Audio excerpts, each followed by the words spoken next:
You're listening to Secure Freedom Radio. Freedom Radio. Now more from Frank Gaffney. As Commander-in-Chief, I have determined that it is in our vital national interest to send an additional 30,000 U.S. troops to Afghanistan.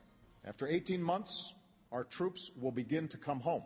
These are the resources that we need to seize the initiative while building the Afghan capacity that can allow for a responsible transition of our forces out of Afghanistan.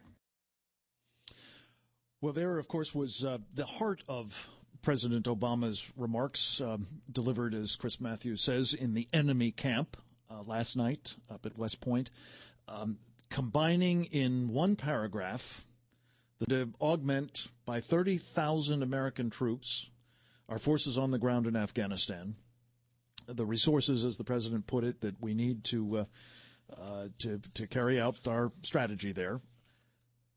And without skipping a beat, we're going to begin bringing those forces home in 18 months' time, no matter what.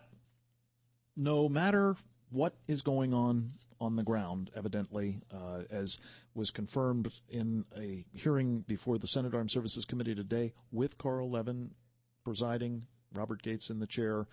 This is an unconditional commitment to start drawing down those forces. So, to make sense of all of this, we bring to the Secure Freedom Radio microphones with the greatest pleasure our regular contributor and one of the most perspicacious strategic thinkers of our time, Andy McCarthy. Welcome back. Tell us what to make of this speech of last night, Andy. Frank, I'm sorry, I'm looking up perspication. It's not easily said, but it means really, really smart. Well, that's too nice of you. But I think that, what we're seeing with Obama here on national security is much like what we've seen with Holder on law enforcement / national security proceedings against terrorists. And that is that these are not, when you look at Holder, it's not a legal exercise, it's a political exercise. Yeah. What we saw last night with Obama, yet again, is this is a completely political exercise. If you look at it in terms of national security strategy, it's incoherent and it makes no sense. If you look at it as politics, it's really I wouldn't say sheer brilliance, because I think it's actually a mess of a strategy. But in terms of ticking off all the boxes, if you look at Obama, as I do, as an Alinskyite thinker, I think the speech he gave, Alinsky himself couldn't have done a better job. Yeah.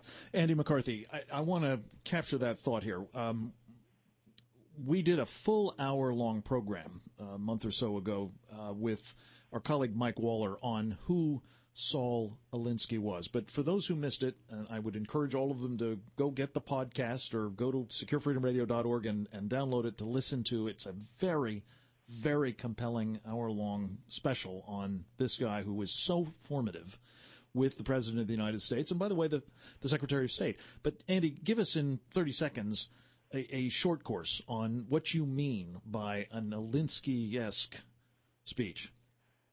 Frank, Alinsky was, I think the best way of putting it is, a fifth-column radical.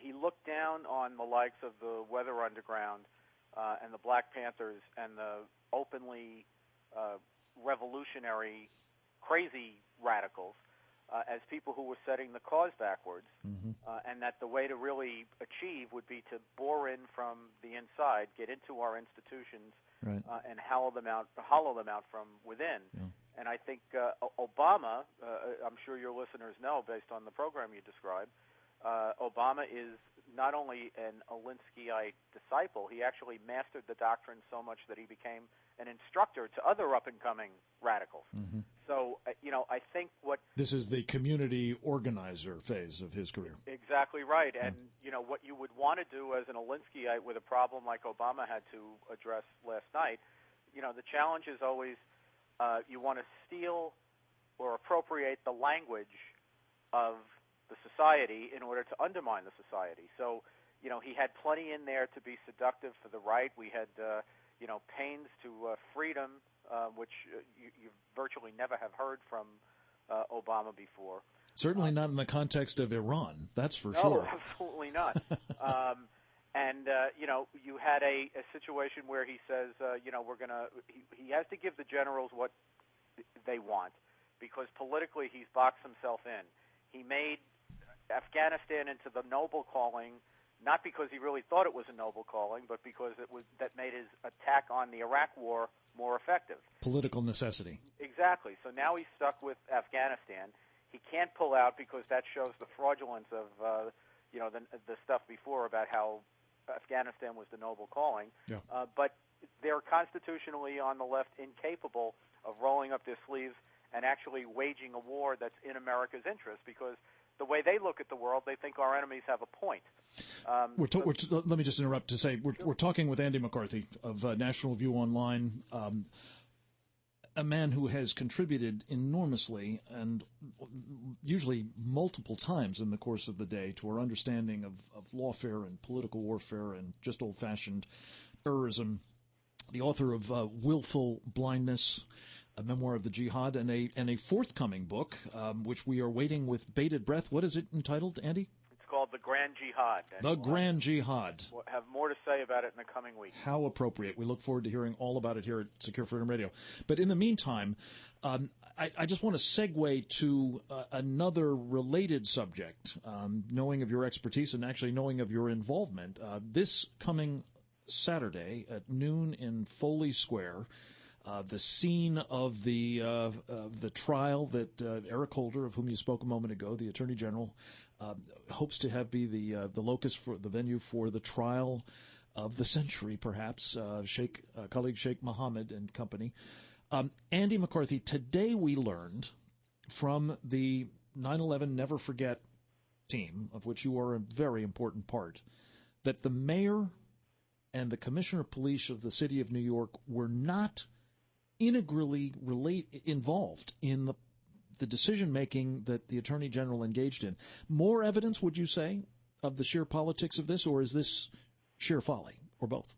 Well, it's both, Frank. I think it's the sheer politics of it, but also that it's amateur hour because, we're actually talking, when we talk about the mayor and the police commissioner, the mayor, in his at least initial comments, embraced the idea of having the trial in New York, and Ray Kelly is a real trooper. I mean, he'll whether he thinks it's a good idea or not, he'll try to get the job done and do what needs to be done to keep the city safe. That's his first priority. So it's not exactly like if Holder had broken the news to them before he broke it to everyone else, that they would have been hostile to him. So he manages both to do the wrong thing and do it in the wrong way. It really is remarkable. But I just wonder about that, Andy. I'm sure you know both of these gentlemen better than I do. We've honored Ray Kelly in one of our events up in New York a couple of years ago, and I'm enormously impressed by him. I think you're certainly right. I mean, he's an old Marine. He's been in the line of fire, both in, of course, the armed forces of our country and in his law enforcement capacities, and he's served in a number of other important jobs here in Washington. But I think it's still likely, I wouldn't speak for him, but I think it's still likely that he would probably have said, I'm not sure this is a good idea. Right. We'll do it if you insist. We'll do it. We'll make it work. That's sort of, can-do spirit. But don't you think he and probably the mayor would have said, there probably are better places to try these guys than here? Well, I don't know the mayor at all, Frank, so I couldn't speak to what he would say. But I agree with your assessment about Ray Kelly. My only point is that I think Obama is hell-bent on doing this. Yeah. Kelly, who is just a good guy, would certainly have given them his honest opinion behind closed doors.